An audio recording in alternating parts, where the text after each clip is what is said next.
So, as always, I have my leather crannog bag.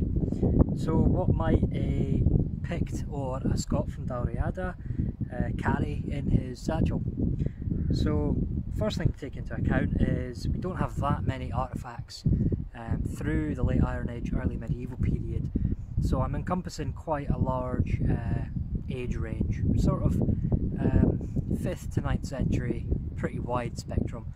But most of the items that I carry are based on artefacts found in Scotland during that rough time period.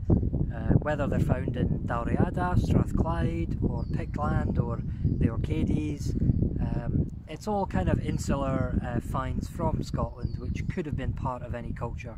So it's a kind of mishmash of all of that. So what I have, what I carry in my crannog bag would be a hat,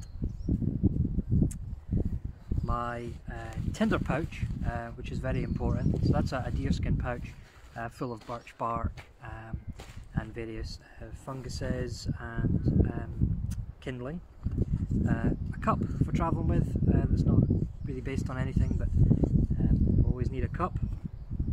I have some hooks that I forged for hanging my pot with.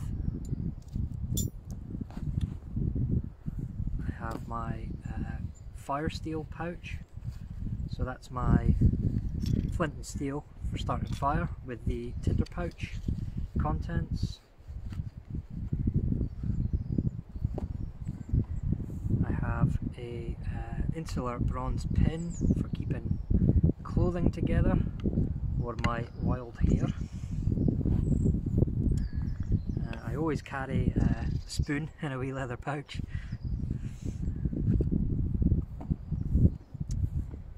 I have, very important, a comb. This one is based on the Buston crannog find.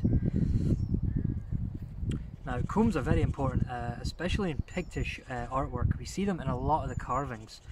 They seem to be quite prevalent amongst important symbols, and I mean throughout Britannia and Scandinavia, men are often found with combs, or we find a lot of them. So hygiene was very important.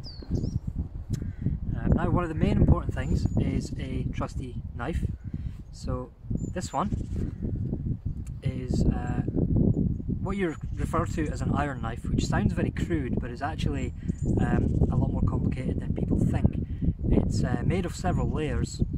This one is loosely based on the one found at Rhynie, a very strong Pictish site. So this has an iron back, a twisted iron core, and a layered edge which has iron on the sides but steel in the middle.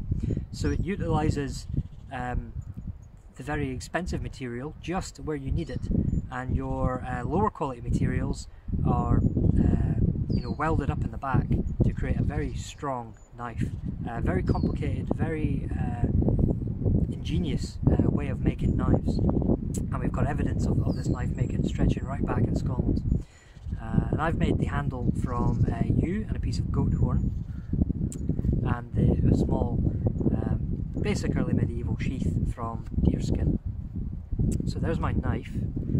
Now there's no point carrying a knife without tools to sharpen it, so I have here a slate hone from the Isle of Man for keeping the edge sharp, and to touch it up, a piece of birch polypore, which is a fungi that grows on the side of birch trees. Once cut into shape and dried, it creates a very good strop for just touching up the edge on your knife. So that's very basic things that I find I need to carry. I need to be able to make fire, so I need my knife for preparing materials, and if I've got meat and food and things.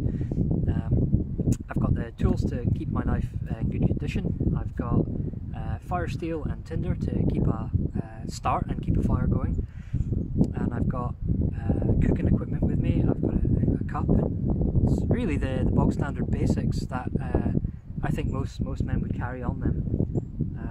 I might also have fishing equipment, hunting equipment, but that wouldn't necessarily be carried in my crannog bag.